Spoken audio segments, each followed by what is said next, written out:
everyone. And well done to all of you for hanging around to the very last panel of the day. My name is Abdulhafid Basit. I'm CFO of GBBC Digital Finance. GBBC Digital Finance is a non-profit association for the digital asset space. We develop conduct standards for the digital asset industry with our member firms. And I'm delighted to be joined by 4 GBBC member firms today. So we'll just go down the line and ask you to briefly introduce yourselves. Hello everyone, my name is Kalin Metodiev. I'm a co-founder and managing partner of Nexo.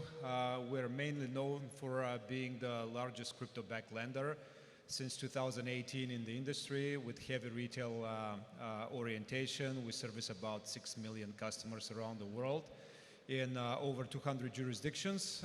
Most recently, we have completed our full suite of services, both to retail customers and institutions, by integrating everything from payments, movement of assets, borrowing, lending, where our interest earned program is, signature to us, and trading of spot and derivatives directly onto the same platform most recently.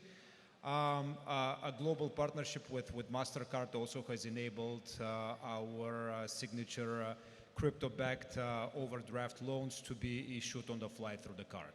So take a look at the app if you haven't yet. Hi everyone, my name is Daniel Yang. I'm the head of market strategy at Algorand Foundation. We call ourselves the next generation of Layer 1. Algorand was launched in 2019 by MIT professor Sil McCallie. We are a proof-of-stake protocol with high capacity, 6,000 transactions per second, no downtime, and we're very happy to be here. We also are the official partner, the blockchain of FIFA going to the World Cup. FIFA has launched an NFT collection on the back of the Algorand blockchain, and we're very proud of that. Thanks so much for having me. I'm Jamie Leverton. I'm the CEO of Hut8. We are a publicly traded digital asset infrastructure company. We started by mining Bitcoin and then last year diversified into the enterprise data center infrastructure space, which we're using to build bespoke products and services for Web3. We are also the first public company to hold Bitcoin in treasury. We now have over 8,400 self-mined Bitcoin sitting on our balance sheet, which is the largest of any public company in the world. Thank you. Hello everyone. So my name is Nick Philpott. I'm the co-founder and COO of Zodia Markets. Zodia Markets is one of the world's first bank-backed crypto asset brokerages and exchanges.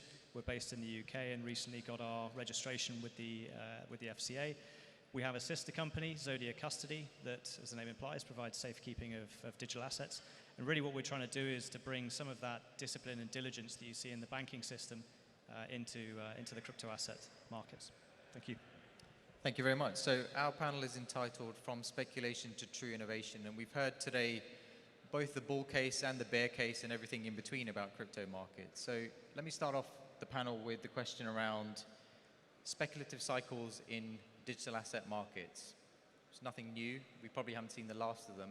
But do you think that the sector gets unduly punished for what's happening compared to what happens in global financial markets? Who'd like to take that one? Allow me to start off here. Yes, by all means, these speculative cycles, which are mainly driven by excess use of leverage, have not, are not an isolated incident. We're going to have those in the future again, as we have had them in the past. And yes, they are underlined by, bull and bear cycles in traditional assets. So if you have had, obviously a very accommodating, money printing strategy on the part of multiple governments around the world, it is only natural that these excess assets will, filter into the crypto segment as well. And of course, as I mentioned, due to the lack of, any, notable checks, balances, regulation, of course, that, these swings can be exacerbated on the, on the positive side and on the negative side. What's important for us, of course, is, to notice that together with the good things, we also have the bad things. What do we want to be, fully regulated and basically eliminate all opportunities, that are, we're seeing in traditional markets, or do we want to have enormous upside potential and innovation, but at the same time, obviously no growth. We want to see both, right? So, for the most part, what we have always felt at Nexo is that it has been on us first and foremost to self-regulate, to make sure that we educate our customers. We explain to them what is the healthy use of financial services, what is the healthy use of leverage, and how not to blow yourself up, by going into too risky strategies. But at the same time, of course, we have always welcomed a healthy dialogue with regulators such as ADGM, and making sure that the playbook and the rules are there for everybody to follow, and that everybody essentially is put on the same level playing field, so that we play by the rules, and everybody provides financial services to its user base in a fair and responsible way. I think there's probably a good argument to say that digital assets, crypto asset markets have not helped themselves by not really studying other asset classes and the history in other asset classes.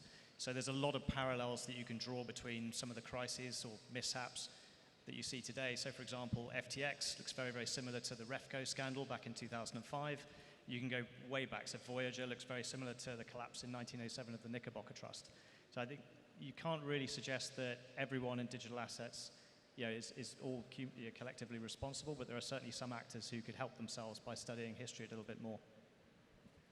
And I think because we're so dependent today in the industry, even as the public companies, on the retail space, that drives a lot of speculation, more volatility. Until we get more long funds, more true institutional investment in the space, I think this is going to continue to be a challenge for us. So Daniel, maybe I can come to you then. What's needed to move us beyond this phase into what Jamie's describing? What's it going to take for there to be true adoption of digital assets and truly experiencing the kind of innovation that we all aspire to? Yeah, I think first of all, I mean, the crisis we're seeing with FTX is, it's a repeat of what we've seen in the past, right? There's lack of transparency, greed, and crypto will always be highly correlated to emotion. So I think as a speculative assets, crypto will stay the same. I think CZ this morning made some really, really valid point. I think the industry needs to be more transparent. We're already seeing a lot of exchanges coming out with proof of reserve, Merkle Tree. I think that's moving in the right direction. I think the idea of having a consortium of big players dealing with regulators, I think that will help tremendously. And look, this is obviously a very cathartic moment for crypto in general with what's going on with FTX, but I think the industry itself will mature and grow.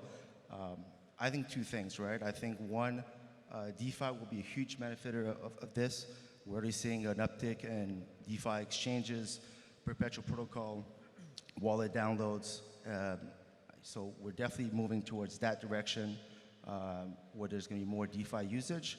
And I want to see a world where there's going to be a mix of DeFi and CeFi, right? Perhaps it's going to be a decentralized wallet with some aspect of Web 2.0, authenticator, some kind of ways to improve security. So I think it's going to be the growth of DeFi, but also hybrid CeFi and DeFi moving forward to make it more secure for users. And so I'd like to get the panel's view on, we're at the home of financial markets in Abu Dhabi, where the regulator sits as well. What's the role of the regulator in this? The role of the regulator is extremely important, and I cannot imagine, that there isn't a single one of us, sitting here, because we see in ADGM a very forward-looking regulator that listens, that wants to promote innovation, and I can certainly attest on behalf of Nexo that the conversations we've had with ADGM have been absolutely stellar since day one. The level of knowledge and education coming from ADGM are truly, truly spectacular. When we have the conversations here, we explain what kind of innovation and services we're interested in developing and promoting, and we see a regulator that actually understands our language and has a truly viable conversation with us. This really isn't, the situation in many other parts around the world, and believe me, Nexo is a global company, so we speak with regulators all around the world. In some areas, the regulators are telling us that what we're doing is not under their purview, and it's not something, that they can be responsible for. In other parts, we're just being told, that as soon as, regulation becomes available, we can start a meaningful conversation then. And you imagine, that again, in an innovative industry, where things are moving, literally between, one day to the next, getting an answer that, you might have a solution 2 years from now is definitely not something, that you expect to see in this space. Perhaps, of course, TradFi, traditional financial institutions, yes, but not in this space. So again, a very high degree of understanding and education, and a similar mindset that things are moving very quickly and they need to be grasped, they need to be put into perspective today, is definitely something that you expect, from a forward-looking regulator. But at the same time, again, I believe that companies also need to be fair to themselves and to their industry in understanding, that the regulator needs to be, needs to be there, and it needs to be firm with, with this rule book that everybody needs to play in accordance with. So we're blessed to have folks that have started off in different parts of the world and have explored the regulatory regimes in different regions. So Jamie and Nick, if I can turn to you and ask you, what's your experience been like? How does it compare to your experience here in your home market and elsewhere? And what are the nuances you see as you go around the world trying to understand the regulatory frameworks? Yes, I mean, we're majority owned by Standard Chartered Bank, so global bank, operates in emerging markets. We have relationships with a lot of regulators around the world in a multitude of different asset classes. I think there are three different things that regulators can do. The first two are often very easily confused. So that's to regulate, that's the obvious part, but then also to provide regulatory clarity. And those are not the same things. So if you turn around and say, well, this looks very much like the FX spot market, let's treat it like the FX spot market, where FX spot is unregulated in most jurisdictions, but you have things like the FX Global Code, you have things like the Financial Market Stability Board, you have things like accepted industry standards, segregation of client assets and things like that. So that's very sensible. Then after that, you've got actual regulation. So if something is a security or looks like a security, that's fine. We have a corpus of security regulation over there. And the third part, and probably the most important part, is to execute. So it's actually to have the resources to allocate, to be able to process a registration application quickly. And I think all three of those, well, actually the first two certainly are built on a bedrock of education and understanding. And that's something we've been very, very impressed with, the team here, the FSRA. Their knowledge of the asset class is very, very impressive indeed. And I can speak to our experiences in Canada and the US. In Canada, they've actually been quite innovation forward as far as how we treat blockchain and crypto in the capital markets. So Canada's had spot ETFs for both Bitcoin and Ethereum actively in the market now for over 2 years.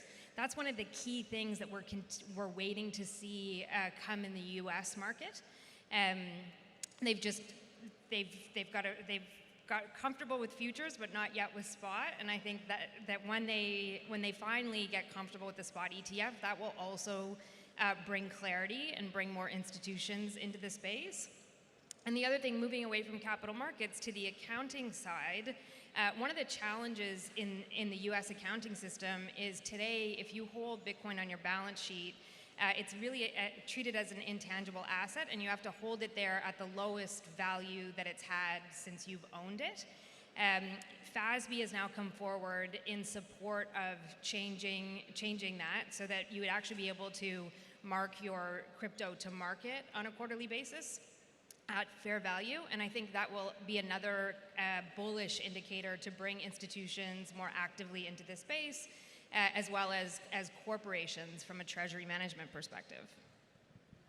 I think regulatory clarity is super important. Been in Singapore, the MAS, for example, they've issued a statement 2 days ago regarding FTX losses. Singapore retail has a high percentage of users, for example, within a country. And the reason we need that is, we really want to onboard the next trillion market cap in crypto. And without regulatory clarity, it's very difficult for pension, sovereign to get involved. So I really believe that, helping these institutions, helping regulators getting more clarity, that's where we're going to onboard the next generation of users. And that comes with less speculation, less volatility, more stability in the asset class, and even the duration of the investment thesis is going to be much longer in the horizon. So let's move forward and let's hope that we get that regulatory clarity and we see all the fruits of what regulators like ADGM are doing come to fruition. Where then beyond that are the true innovation opportunities and that will eventually grow this sector beyond what it is today into the global behemoth we all expect it to become?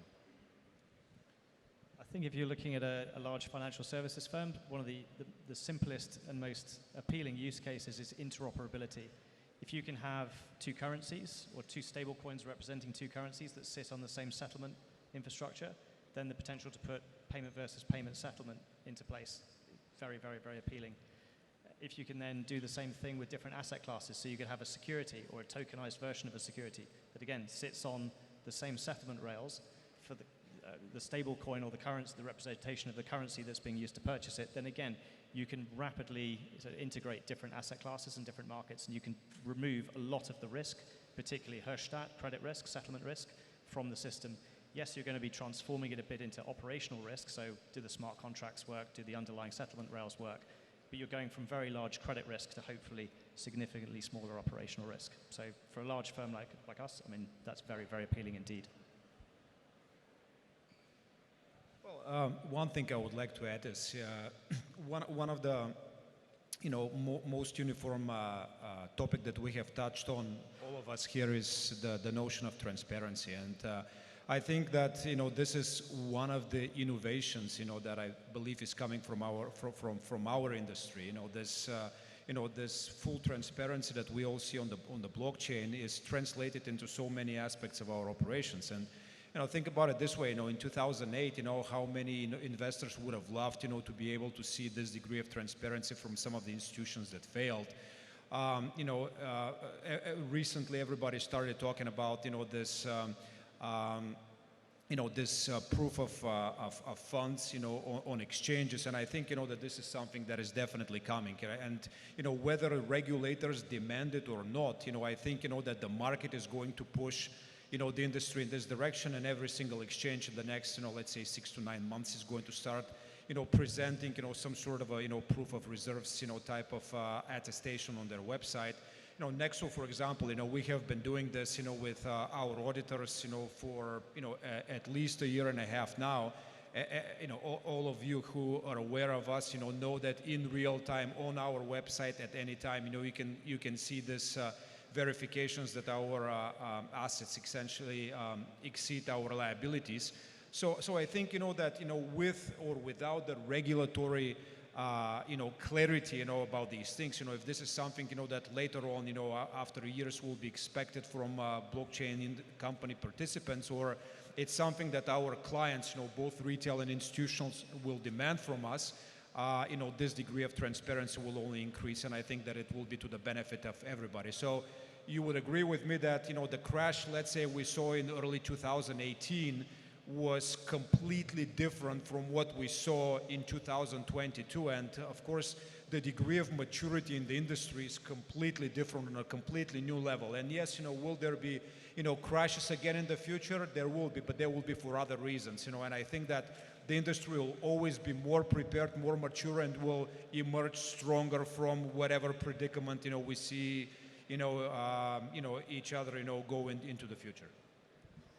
I think, like you said, if you look at the price of Bitcoin, right, we went from what, 20K to 16K amid the FTX crisis. I think that's a sign of maturity, actually. I think that's a sign that asset prices are holding well. To a certain extent, they've done much. To a certain extent, they've done better than equities. And I think in the meantime, look, if you have issues with exchanges, centralized exchanges, on Algorand, for example, you can use a co-wallet, interact with a decentralized application, an automated market maker. You can buy cryptocurrency, Bitcoin, Ethereum, even Algo, and transfer them in a very trustless manner. So these decentralized solutions are available, and I think it's only a matter of time before they get more and more traction. And I think proof of reserves is incredibly important, but it doesn't show the whole picture unless you're also putting up proof of liabilities. I think there's probably one other bigger picture sort of gain is to actually put financial services onto the internet. Because at the moment, I mean, say for example, if I did a dollar dirham trade today, I get my dirhams on Friday. If I go onto Amazon Prime, I could probably get physical stuff on my doorstep maybe today, definitely tomorrow. And that's pretty embarrassing for financial services as an industry to not be able to achieve that. So to be able to get financial services onto the internet so that sending a remittance, so for example, you send a remittance to an overseas country, that's going to cost you sort of $10 to $15 to send $200. And it's probably going to take you best part of 2 or 3 days to actually execute that. If you can get to a point where, say, a remittance, for example, can be as easy and as cheap as sending an email, then finally I may be able to sit at a dinner party and admit that I work in financial services and not be embarrassed about it. So we're actually running ahead of time, if you can believe. So I'm going to throw a question into the panel which they're not prepared for. In terms of innovation, can you tell us something about what your firm is doing that you're truly proud of from an innovative perspective that you're allowed to talk about? And if there's nothing you're allowed to talk about, then where do you think we'll be in a year's time from now if we're back here next year at Crypto Abu Dhabi? Okay, I've got 2 things. So the first is to be able to have been able to navigate a business like Zodia Markets through a large global bank, to have got reputational risk committees, compliance committees, and all these various other different people comfortable with digital assets and with us as a business. So you're starting from a position where the financial crime guys are thinking this is all Silk Road and financial crime. No, it's not. And trying to get all of those guys comfortable. The second part is really just trying to do the basics right. So to bring the very simple things that you do in financial services, like segregate client assets, to keep those safe. To do those very, very simple things and to do them right, I think is something that hopefully we'll see this asset class gain much broader adoption, institutional adoption, and I mean proper institutional adoption, not necessarily the way that perhaps it's been described in some crypto circles. And hopefully that will be good for the asset class and for the industry. So we have a culture of innovation. We're the first public company to hold Bitcoin on balance sheet, one of the first publicly traded Bitcoin miners, the first digital asset native company to buy traditional enterprise infrastructure. We are now launching brand new products and services on that infrastructure that are unique to support the Web3 ecosystem. As a pubco, I can only talk about things that are public, so that's our innovation track record, but you can expect us not to slow down. At Algorand, we are working with this application called Milkameda, which eventually would enable EVM compatibility for Algorand. We're now operating with a language using Teal. But we think, we believe in the cross-chain world. We want to make sure that there's going to be easier transfer of asset between different chain. And we think that Algorand is going to be the cheaper and faster solution. So that gets us very, very, very excited. Innovation and disruption of traditional models has been in our DNA since day one. We're the company that pioneered the fully automated crypto-backed loans back in 2018. We introduced the daily compounding interest earning account. After that, most recently, as I've mentioned, have this through partnership with MasterCard, where the plastic itself, the card, with a change of a radio button in the app, you can select it to either be a credit card or a debit card. And that's, something that, hasn't existed until now. I would say that for us, it's not so much, I wouldn't designate us, some sort of, financial services inventors, but what we do very well is take an existing TradFi service and add a lot of technology and innovation to it to make it more user-friendly and more seamless for use by users all around the world. our next frontier is the wealth management and asset management industry. We're already having a few projects, where we will make use of and access to wealth management products much easier and much more friendly for users around the world. Well, thank you very much, everyone. We're at the end of our time. Thank you, Nick, Jamie, Daniel, Cullen. Thank you all for listening, and thank you to ADGM for having us. Thank you. Thank you.